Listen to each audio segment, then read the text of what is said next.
Thank you. Crikey. I went to Crown Hill Secondary Modern and after failing the 11 plus and left school at 15 to be a soccer player. So, speaking in the Oxford Union, me mum would be so sodding proud if she knew it existed. The theme that I'm going to talk about today is simply putting information before you that you wouldn't normally get through mainstream channels.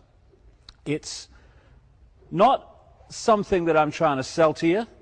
It's not something I'm trying to get you to believe, because the world is drowning in fricking people standing up and telling others what they should think. Whether it's religion, whether it's politics, whether it's science, whatever it is, medicine,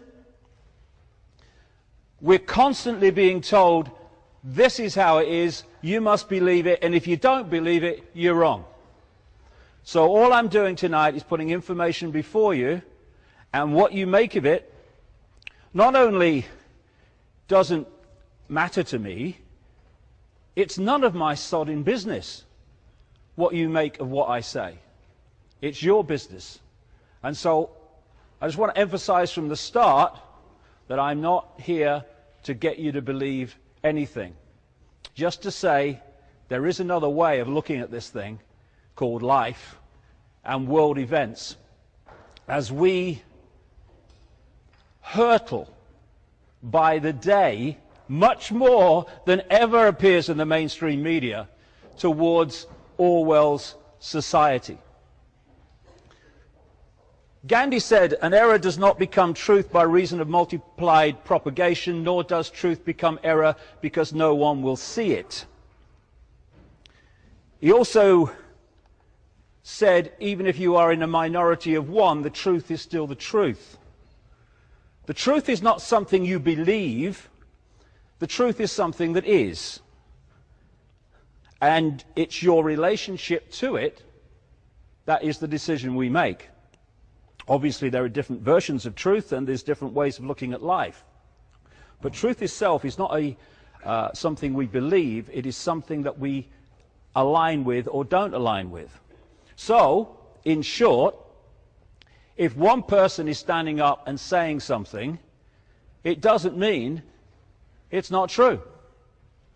Just because everybody seems to be saying the same thing doesn't mean it is true.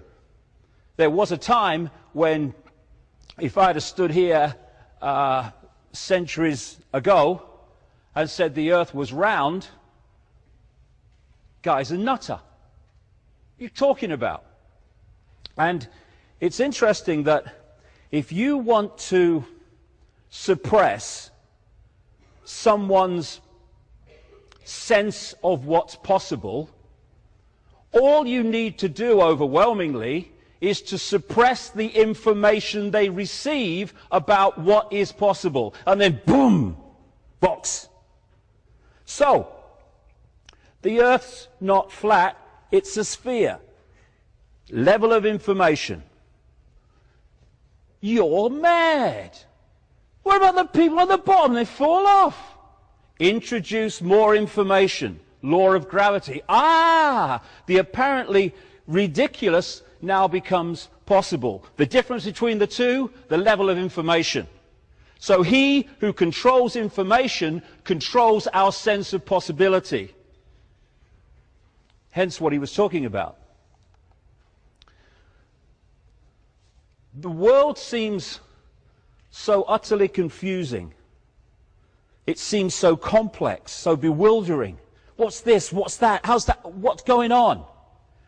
And the reason it seems so bewildering and so complex is because we lack the level of information in the mainstream, where most people get their information from, to understand what's going on and how the parts fit together.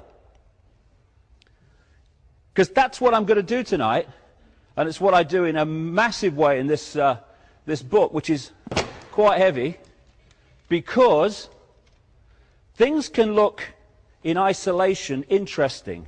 Oh yeah, what's going on here? Wonder what that's about. And why is he doing that? And what's this event here? Why has this happened? But when you go boom, boom, boom, boom, boom, boom, and connect the dots, suddenly, oh, so that's what's going on. Connecting the dots is absolutely crucial. And I started 20 years ago on a quest to understand two things. The nature of life. Who are we? What are we doing here? And who really controls world events and what we call society, and to what end? And of course we all start out with this complexity and this bewilderment, but when you start connecting the dots, what's going on becomes the proverbial elephant in the sodding living room. World events, overwhelmingly, the major ones that change society and move us in a certain direction, are not by accident but by design. I often hear people say, do you believe in the conspiracy theory of history or the cock-up theory? As if, like, you've got to choose. Some things that happen in the world are cock-ups, mistakes that people have made. Oh, didn't mean that. But within that are coldly calculated changes in society, which are now becoming daily so obvious, to take the power over the global state, because that's what they want, and that's what they're flying towards by the day, in the hands of a ludicrously few people. This is a famous saying, of course. All truth passes through three stages. First, it is ridiculed. I know that one. I got that one. Early 90s. Second, it is violently opposed. Third, it is accepted as self-evident. Again and again, you see this process. And what's happening now, because when I started out talking about this nearly 20 years ago, I was talking to more chairs than bloody people.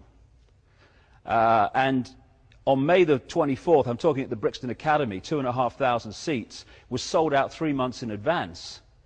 Now, that is the difference, encapsulated really, in the way that more and more people are beginning to say, this is starting to make sense of the world. They're starting to see that the world is not just a little bit not like we thought it was, it is nothing like we thought it was. Now, I have this little thing, thing that I do. If you get too close to something, you can get so caught up in it that you lose perspective. And I just say to people, take a deep breath, take a step back, look at it again. And you can start to see things you couldn't see before. Who do you think is going to win the presidency? Doesn't matter. So we have this thing in America, anyone can become president. Because that's why it's the land of the free. Well, anyone can become president as long as they've got the people that control the media and the money behind them. Anyone else? No chance. And now we've got a choice. It is said, I use the word choice, I stand back in amazement, between, it seems, these three people. All of them connected to the same network that I'm talking about tonight. All different masks on the same face, apparently offering choice. Barack Obama, he's talking about change, change you can believe in.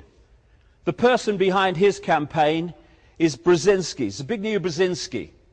This is the man who was the national security advisor to Jimmy Carter, who a couple of years or so ago came out publicly and admitted that he had led the Carter administration to manipulate and entice the Soviet Union into Afghanistan for the occupation that led to the war, millions of dead people, and came out the other side with the Taliban and all the other stuff.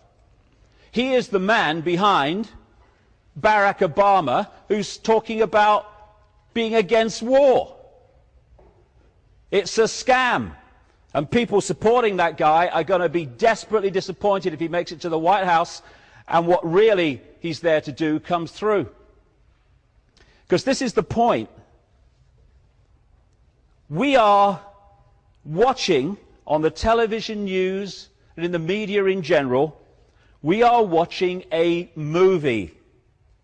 A movie to give us the impression that we have freedom, that we have choice, when there's one force behind the apparent different people in the movie. And it's the same, not just within countries, but between countries, where you have the same force manipulating apparently different countries to the same end. It's not some kind of miracle of coincidence that a Labour Prime Minister was hand in glove with a Democrat President Clinton, and then when they change over there, he becomes equally, if not more, connected to a far-right Republican president in George Bush. It's because Bush and Clinton are controlled by the same network. Blair, Brown, all of them are controlled by the same network, and so they work to a common aim. And these people are far more frightened of the network than they are of public opinion, which is why Blair went massively against public opinion and caused himself enormous grief in terms of his popularity, because that was more acceptable to him than going against the network. They say that Blair was a puppet of George Bush. The fact is, they're both puppets of a force that controls both of them. Same in this country. We have this, what we have is this sleight of hand. And it works like this. The greatest form of dictatorship is a dictatorship where the people think they are free, because they will not rebel against not being free when they think they are.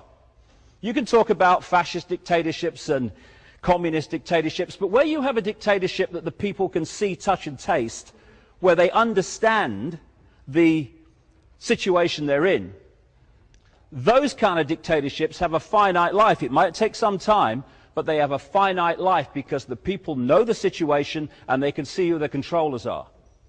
The greatest form of control is the prison without the bars, because people will sit there forever because they don't think they're in a prison cell.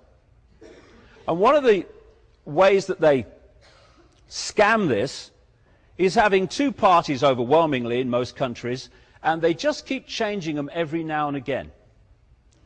And when the party is in government, it introduces the agenda for further and further centralization of power. The opposition party opposes it. Oh, we have choice. Then there's a farce called an election, and the two parties change sides. Now the party that was opposing centralization of power is in government, it's introducing it. The party that was introducing it in power is now opposing it. Oh, we have choice. The other thing they do is, if they want a certain person in power, like they wanted Blair and like they wanted Margaret Thatcher, then all they do is create mayhem in the opposing party. And people say, well, there's no choice. Don't like him much, don't like him much. But what's the choice? How many times in the last 10 years did people say, well, I don't want to vote for Blair, but look at the Tories. They're a mess. So where's the choice? That's how they scam it. And when Cameron comes in, it's Blair Mark II, under another name. And so in America, those people who are understanding it, they have this phrase, it doesn't matter who you vote for, the government still gets in. And when the government gets in, the agenda for centralization of power gets in. Politics may not be the oldest profession, but the results are the same. For the reason I'm talking about. Now, this is all possible because we have allowed ourselves, as human beings, to become a herd of unthinking sheep. We've been manipulated to be so, and only by acquiescing to it is it possible for the few to control the many. We're fed the movie constantly. I worked in journalism for years. You know what investigative journalism is today? It's watching the newsroom telly and reading the morning papers. This is what so many humans have allowed themselves to become. And when we do, when we acquiesce to the herd mentality, then the few can control the many, and it's happening on a bigger and bigger scale. I hear people, you know, they get caught in this movie about, oh well, what, are we going to vote for him? And do you think it's going? And what about Clinton? And what about Obama? And what about Brown? Do you think you vote for him? What's his policy on this? And it's like, deep breath, take a step back, look at it again. Oh, it's a piece of shit. Yeah, exactly. That's all it is. That's all it is. And when you start to realize that, the pennies start to drop, and you see that what is apparently, you thought before, random events, are actually coldly, calculatedly connected to lead us down this road to Orwell's state. Oscar Wilde said, most people are other people. Their thoughts are someone else's opinions, their lives are mimicry, their passions are quotation. All the time we are repeating and seeing repeated what other people have said. And you hear things like, everyone knows that, mate. Well, I don't know that, so there's one less than everyone. We've made a start. How did you know that? Oh, well, I heard a so-and-so told me. Repeating. Repeaters. And we repeated ourselves into a state of total acquiescence to the movie version of reality in vast numbers of people. We have teacher repeaters who take what they've learned at teacher training college or whatever, they take what they're told to teach in the curriculum, and they teach it, repeating. All over society, it's just repeaters. How do you know that? Well, it says that in this book. Well, how does he know that? Doctor repeaters, repeating what the drug reps have told them. Repeating what the medical schools have told them. Oh, and don't you dare go out of this little box, otherwise you get struck off. But it's working, I don't care. Repeater. Round and round. Scientists repeaters. We've got scientists repeating the song sheet. Global warming goes by carbon emissions because it says so. And then what they don't tell you is enormous and gathering numbers of cutting-edge scientists in their own disciplines are saying, it doesn't. It's the sun. Isn't that amazing? The sun has a connection with Earth temperature. Ooh. Repeater. Then there's journalists. Oh, classic repeaters. You see, what real journalists do is they take the official version of events and they look at it and they see if it stands up, and then they communicate that to the people. What repeater journalists do, 90-odd% these days, unfortunately, is they take the official version of events and they turn around and they pass it on to the people. And so instead of being journalists, they are simply public relations officers for the official version of events and life. And then there's politician repeaters. These politicians who don't say what they believe, don't stand up for what they believe, because that, if they go against their party, will mean that they won't progress and become a minister, and their careers will be affected. So they become voting fodder for the tiny few who are deciding what's going to happen. And while all this goes on, all this comes together, all this obsession and acceptance of the movie version of reality, day by day, the Orwellian state stamps its jackboot closer and closer to global fascism.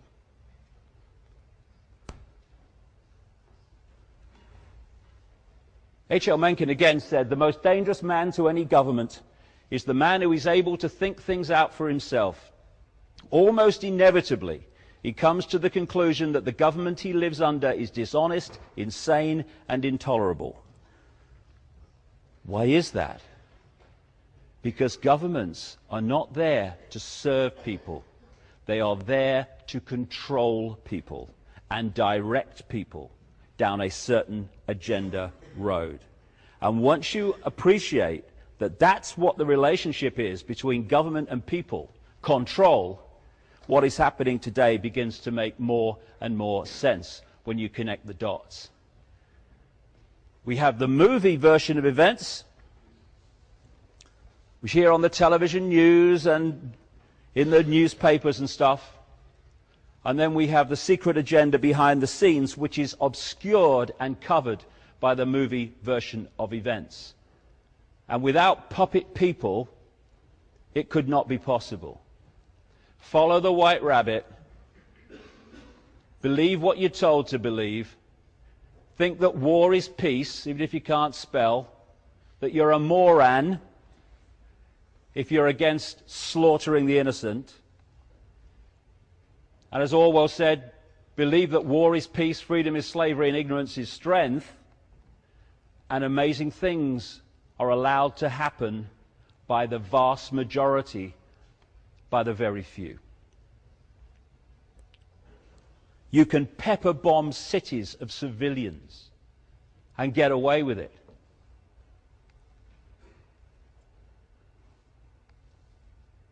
This is what they don't want you to see, what's really happening in these wars of freedom.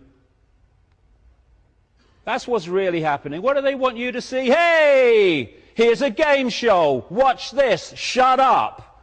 Hey, honey, I think he's going for the car.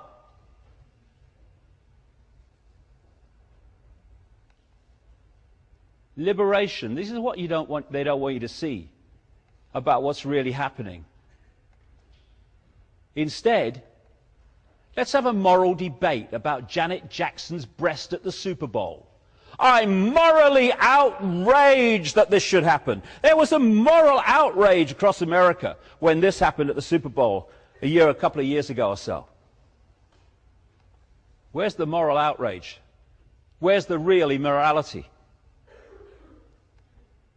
This is what depleted uranium does to Iraqi kids. But never mind, hey, Jerry Springer's on.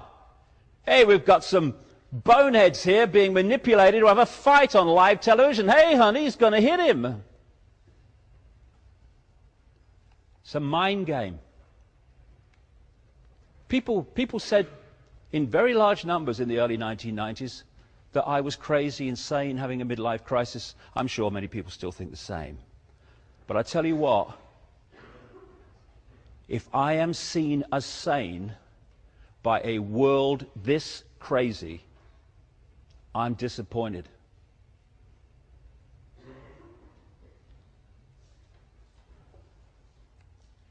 It seems, like I say, desperately confusing and bewildering, this world, because we don't have the coordinates.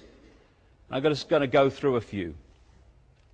Coordinate number one, let's get this one out the way. The biggest terrorists are not in the street, they're in government. At best, terrorists in the street can kill a few hundred people, maybe 1,000 or so sometimes. What they can't do is impose sanctions on Iraq during the 1990s, which according to UN figures alone cost the lives of 500,000 Iraqi children. They can't pepper bomb Baghdad. They can't slaughter and maim what is now estimated to be in excess of 1 million people in Iraq since 2003.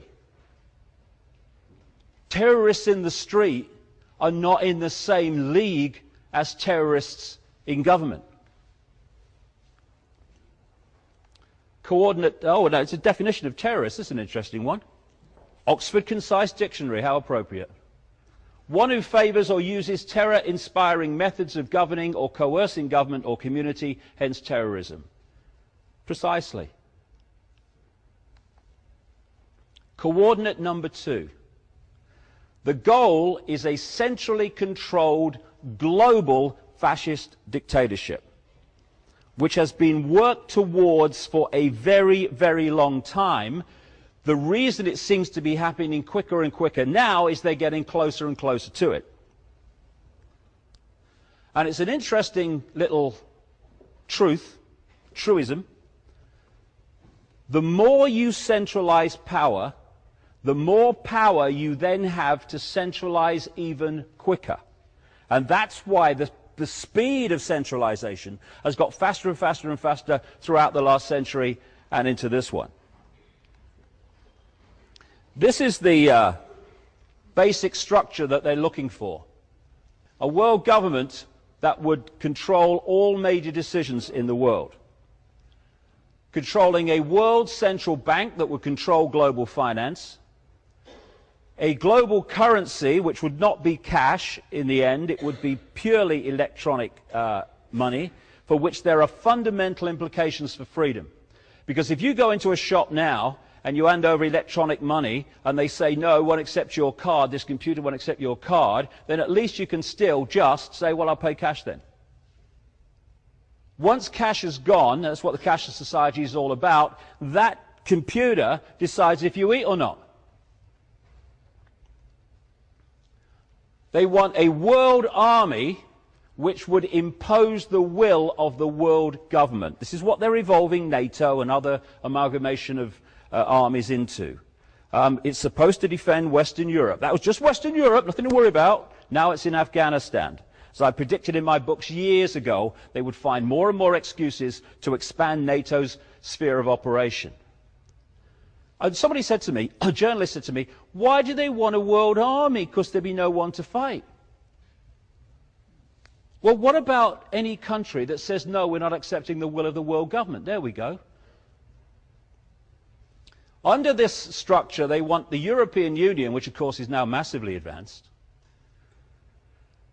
the American Union, the North American Union, Mexico, America, and Canada is well advanced behind the scenes, the Pacific Union, the Asia-Pacific Union, and the African Union, which they already have, and under that will become nation-states which they want in the end to break up into regions so that there's no unity of defiance to the edifice of power above them. And the reason for centralization of power is very simple.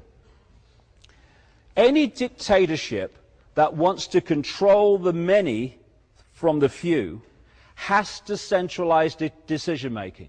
The more diversity of decision-making there is, the less control any central power is going to have over it. And you look in every area of our lives, centralization of power is going on and on and on. So when we're looking at identity cards, I mentioned on that previous slide, the last point there was the microchip population. When we look at identity cards, that's not the end. That's just the stepping stone. I said years ago, way back in the early 90s, to much hilarity, that the agenda was to create a microchipped population linked to a global computer. Well, people ain't laughing anymore because microchipping is becoming more and more prevalent. The ID card is only part of the move towards it. The idea is for microchip people. In the end, babies microchipped at birth after they leave the womb as part of the birth process. Barcoded people. These microchips are going to be much smaller than this as they progress. This is a story from UPI, which I'll read to you if you can't see it at the back. The US Department of Health and Human Services said Thursday that it was about to begin testing a new technology designed to help more closely monitor and assist the nation's homeless population. See, that's what they do when they're bringing these things in. Start with the most vulnerable groups and then expand it out to the whole population.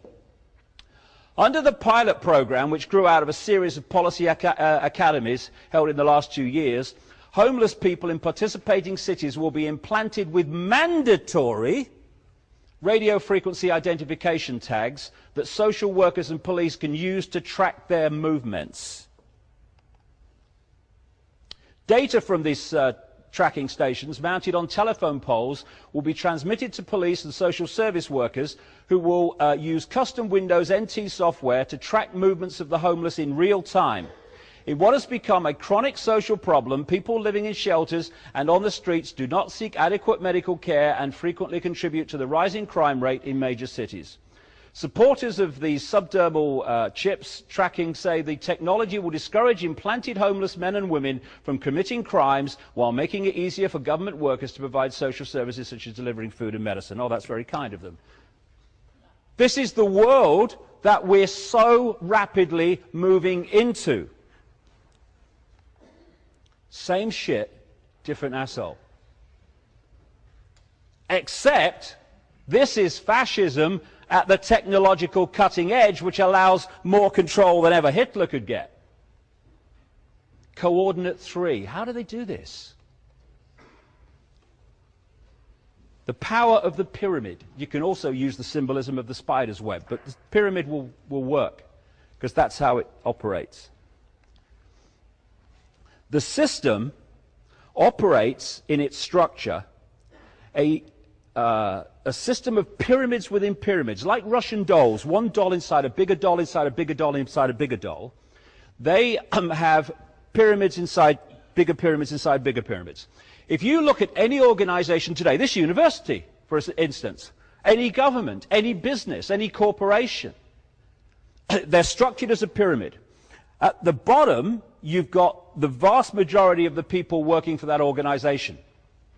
And as you go up the pyramid, you're meeting fewer and fewer people, but they know more and more about the agenda than those below them. It goes the other way and the other way, of course.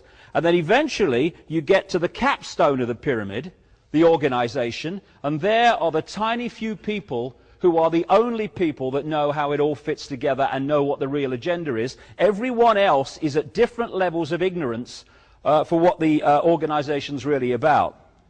And the idea is to hoard knowledge, some of it very, very advanced knowledge, went beyond anything we see in the public arena, in the hands of the few, and to keep the mass of the people in ignorance of that knowledge. And if I know really significant things, like the nature of reality and how we create it, and I keep it from everyone else, I am suddenly in a position of massive power. Because of this pyramid system, the network of interbreeding bloodline families going way back to the ancient world, they occupy the capstone of the pyramid. The people we think are in control, like prime ministers, presidents, heads of the World Bank, etc., they're much lower. They are not the people in power.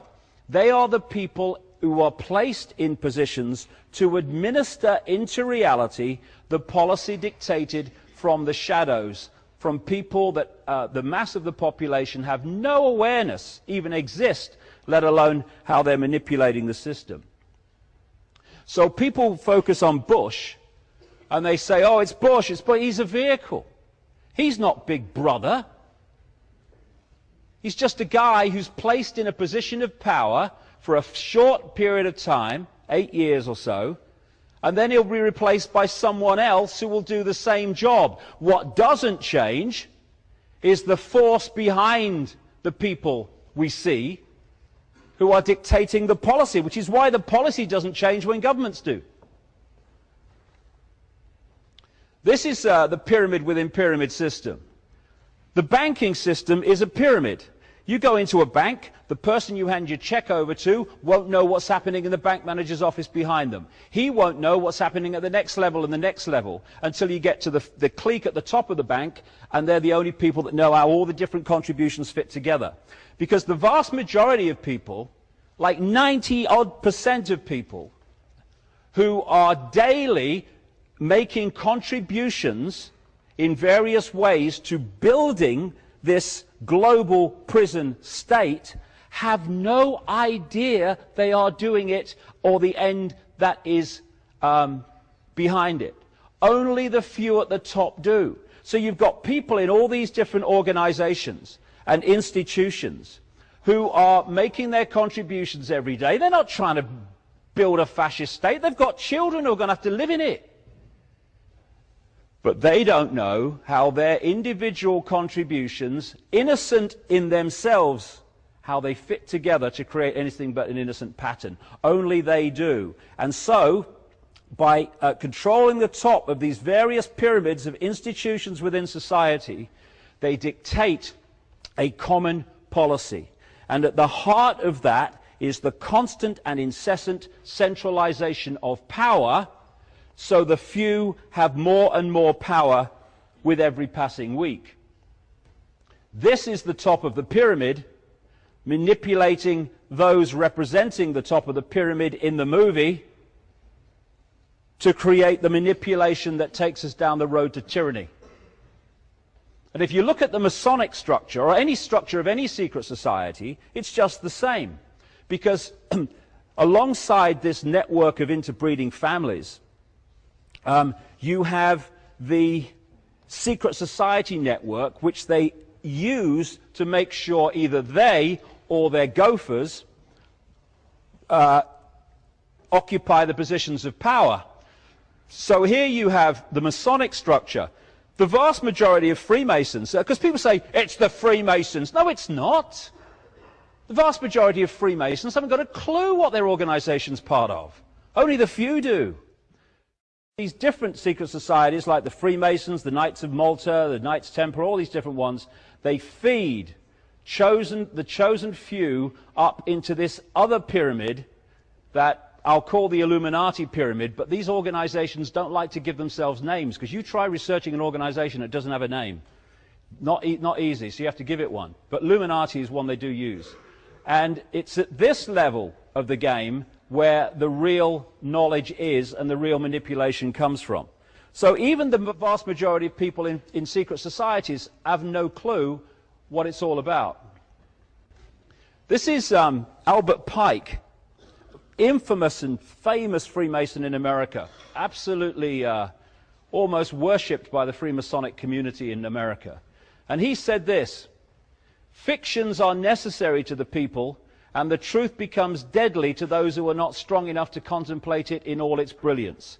In fact, what can there be in common between the vile multitude and sublime wisdom? The truth must be kept secret, and the masses need a teaching proportioned to their imperfect reason. That is exactly the game, to keep that knowledge in the hands of the few and the mass of the people in ignorance of that knowledge.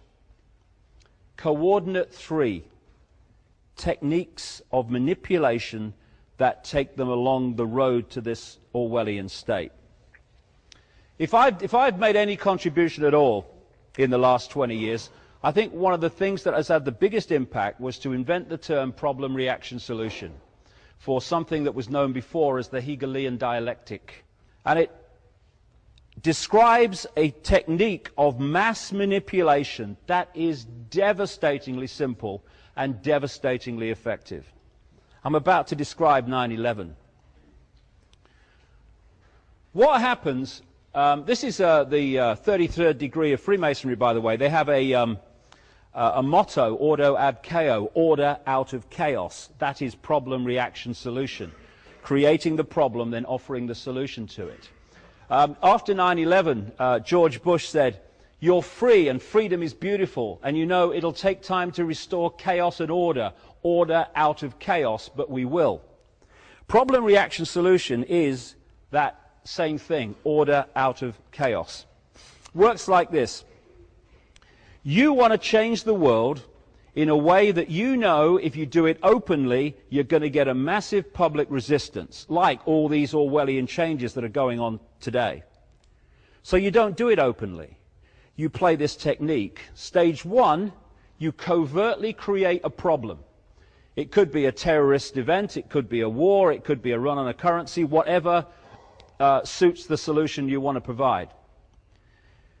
You then tell, and we come back to what I was talking about earlier, you then tell the public through an unquestioning mainstream media, overwhelmingly with honourable exceptions, the version of that problem that you want them to believe, i.e. Lee Harvey Oswald killed Kennedy with a bullet that turned corners. That amazingly efficient, effective terror on 9/11 was orchestrated from some guy in a cave in Afghanistan. Hope he had a mobile phone. You want people to believe, you have to create a false villain to hide the fact that you're really behind it. You want the public at stage two to react with fear, with outrage, and words to the effect of, something must be done, this can't go on, what are they going to do about it? At which point you, who have covertly created the problem, glean that public reaction, or at least the acceptance that something must be done. You then offer openly the solutions to the problems you have yourself created. This is why Tony Blair said after 9/11, the world has changed and never will be the same again. It wasn't meant to be the same again. If you look at the two world wars, at the Second World War here, if you look after the First World War, the power in the world was in far fewer hands than it was before the start. We had the first attempt at a global body, the League of Nations. After the Second World War, power was in dramatically fewer hands than it was before the start, with the World Bank and the IMF and all these global institutions that emerged.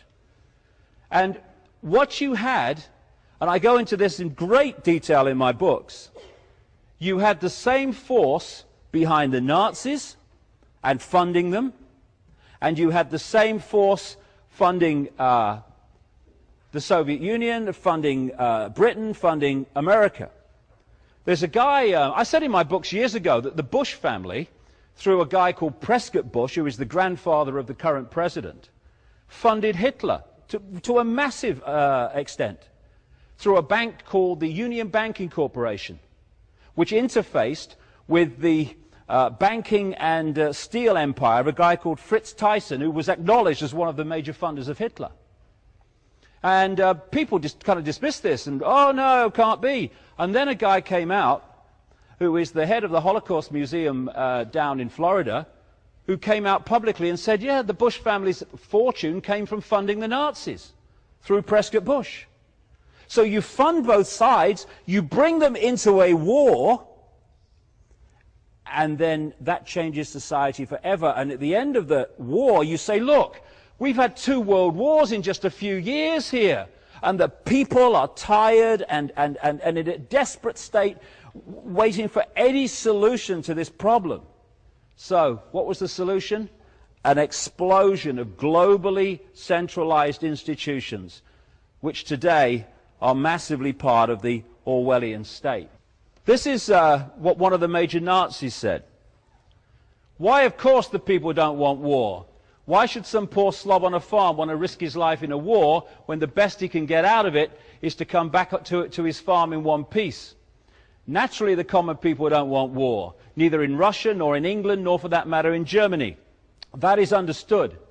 But after all, it is the leaders of the country who determine the policy, and it is always a simple matter to drag the people along whether it is a democracy or a fascist dictatorship. Voice or no voice, the people can always be brought to the bidding of the leaders. That is easy. All you have to do is tell them they are being attacked and denounce the peacemakers for their lack of patriotism and exposing the country to danger. It works the same in any country and in any generation. Abraham Lincoln said, "Public sentiment is everything. With public sentiment, nothing can fail. Without it, nothing can succeed. He who molds opinion is greater than he who enacts the laws." Well, if you mold opinion, you can then enact any laws you want. It's all a mind game. Adolf Hitler, Mein Kampf. All propaganda must be so popular and on such an intellectual level that even the most stupid of those towards whom it is directed will understand it. People can be made to perceive paradise as hell and the other way round, to consider the most wretched sort of life as paradise. So it's all a mind game. That's what problem reaction solution is. And there's another version now, no problem reaction solution. Weapons of mass destruction in Iraq. You don't even need a real problem, just the perception of one to justify the action that was taken. And if you'll note, they've been desperately running around trying to manufacture a problem with Iran so that they can provide the solution. This is Donald Rumsfeld, the Defense Secretary in America when the war on terror was launched and everything, and the war with Iraq. In 1983, he went to Saddam Hussein on behalf of the Reagan-Bush administration to arrange for the shipment of biological and chemical weapons to Iraq, the very same weapons that were used against the Kurds. It came out in government documents in 2002. This was a newspaper report. Donald Rumsfeld, the US Defense Secretary and one of the most strident critics of Saddam Hussein, met the Iraqi president in 1983 to ease the way for US companies to sell biological and chemical weapons, including anthrax and bubonic plague cultures, according to newly declassified US government documents. Donald Rumsfeld was also on the board of a company called ABB, European engineering giant, when they sold nuclear technology to North Korea, and when Rumsfeld became Defense Secretary, he used the fact that there was a nuclear situation in North Korea to target that country and condemn that country. This is how problem reaction solution works. Create the problem and then offer the solution. The other technique that runs alongside this, I call the totalitarian tiptoe. You know from the start that you're going from A to Z. But you know if you go in giant leaps, people are going to look up and say, what's going on? Because the change is so vast and clear. So what you do with a totalitarian tiptoe is you go in little steps, as big as you can get away with, mind, and every single step is projected to the people as unconnected to all the others. That's how we went in Europe from a free trade area, good for jobs, nothing to worry about, into what is now a centralized superstate, and they ain't finished yet. The totalitarian tiptoe. This is how we're going in changes in legislation day after day after day to the Orwellian society. Except that since 9/11 it's more like the totalitarian sprint. I hear people, I've heard people say over the years that what that David Icke guy is saying about this global conspiracy, centralized power and all that stuff, a load of rubbish. And then I see the same people going, stop globalization, stop globalization. What is globalization? It is the public face of the very agenda that I've been talking about for nearly 20 years. The agenda of centralizing power on a global level in every area of our lives.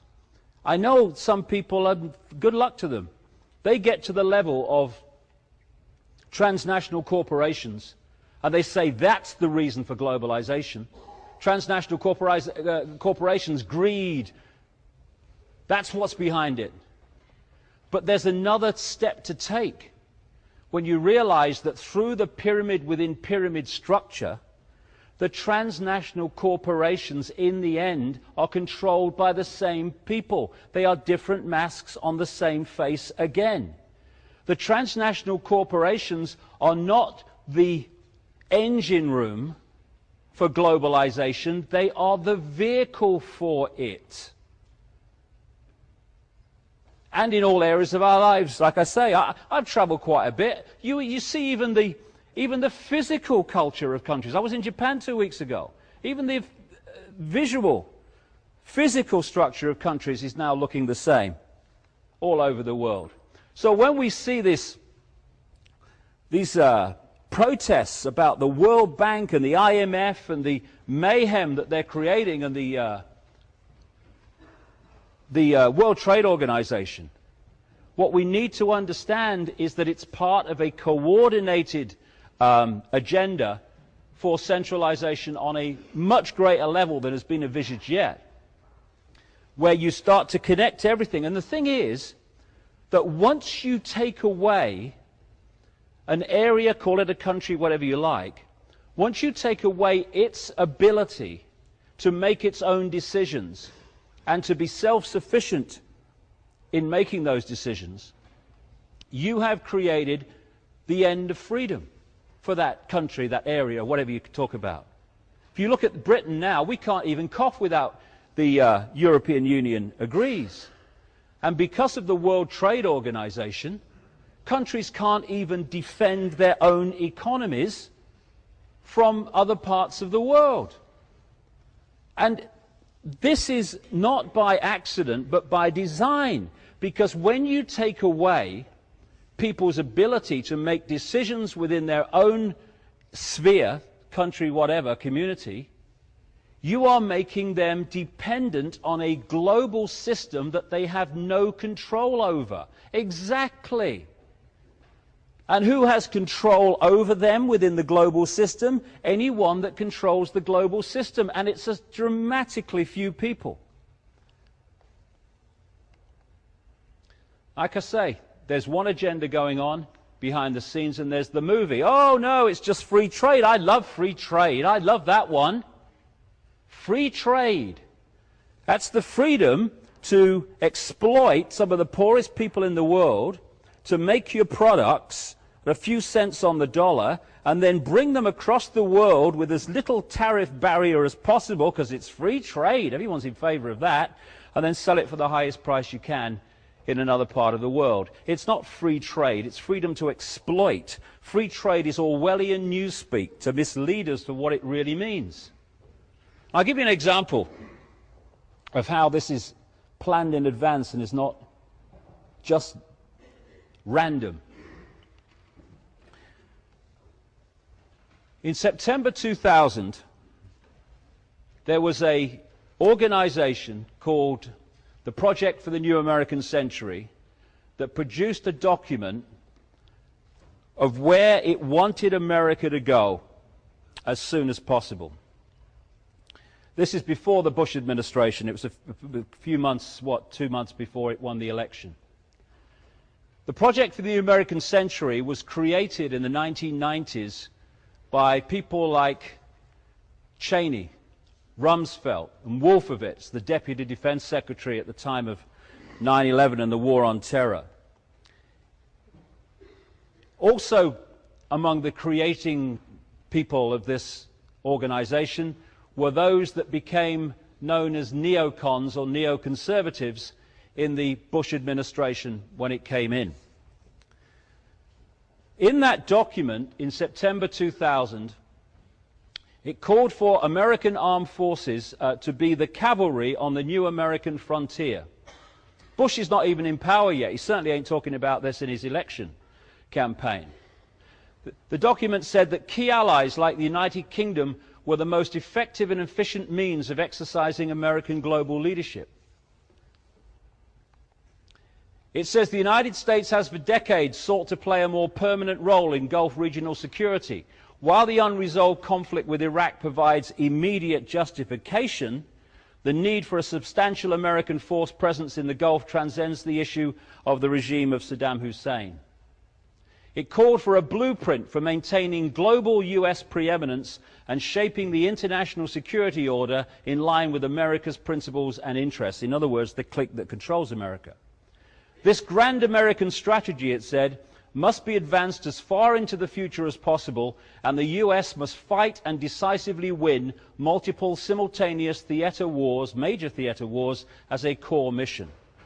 All these things unfolded when the Bush administration came in, because the people behind the project for the new American century and this agenda came in with the Bush administration. It talked about peacekeeping missions demanding American political leadership rather than the United Nations. It happened.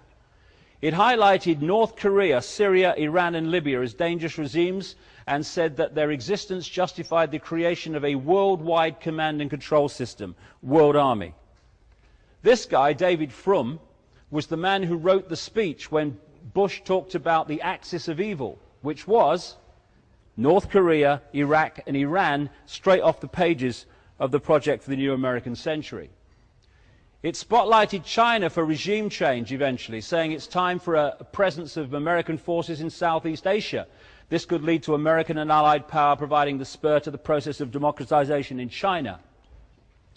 It called for the creation of US space forces to dominate space and total control of cyberspace to prevent their enemies using the internet. Now we're seeing the internet being targeted more and more to stop the free flow of information. It talked of developing biological weapons that can target specific genotypes. And this may transform biological warfare from the realm of terror to a politically useful tool. This is the mentality behind the people behind the war on terror. And then it said this: for this agenda, this process of transformation, as it called it, to happen in a reasonably short time, there had to be some catastrophic and catalyzing event like a new Pearl Harbor. This was in September 2000.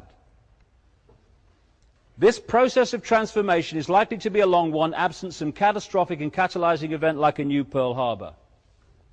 1 year to the month after that document was published, and 9 months after the people behind it came to power with Bush, America had what Bush called at the time our Pearl Harbor, 9/11. As a result of that, I go into that in detail in this book, which I wrote some time ago. As a result of that 9/11 horror, the great list of things in that document have been justified into place by that event. This is the guy, the United Nations ambassador at the time, who was pressing the case to invade Afghanistan and all the rest of it. This is the people behind this. John Pilger in the New Statesman said of this guy, John Negroponte, how appropriate that John Negroponte is Bush's ambassador at the United Nations. This week he delivered America's threat to the world that it may require to attack more and more countries. As US ambassador to Honduras in the early 1980s, Negroponte oversaw American funding of the regime's death squads, known as Battalion 316, that wiped out the democratic opposition, while the CIA ran its Contra war of terror against neighboring Nicaragua. Murdering teachers and slitting the throats of midwives were a speciality. These are the people that launched the war on terror. He later became head of US operations in Iraq and head of US intelligence. Because there is the movie, Bin Laden, Al-Qaeda, and there's the secret agenda doing what we need to justify the agenda. After 9/11, we had Bush saying, we must get Bin Laden. But that's the last thing they wanted. This is a guy called Michael Springman, US consulate in Jeddah, Saudi Arabia at the time of Father George Bush. In Saudi Arabia, I was repeatedly ordered by high-level State Department officials to issue visas to unqualified applicants. These were essentially people who had no ties either to Saudi Arabia or to their own country. I complained bitterly at the time there. I returned to the US, I complained to the State Department here, to the General Accounting Office, to the Bureau of Diplomatic Security and to the Inspector General's office. I was met with silence. What I was protesting was, in reality, an effort to bring recruits rounded up by Osama bin Laden to the US for terrorist training by the CIA. They would then be returned to Afghanistan to fight the then Soviets. Greg Palast, a real journalist, in his report on Newsnight at the time, I received a phone call from a high-placed member of a US intelligence agency. He tells me that while there's been constraints on investigating Saudis under George Bush, it's gotten much worse. After the elections, the agencies were told to back off investigating the bin Ladens and Saudi royals, and that angered agents. This was in the period before 9/11, in the months before 9/11.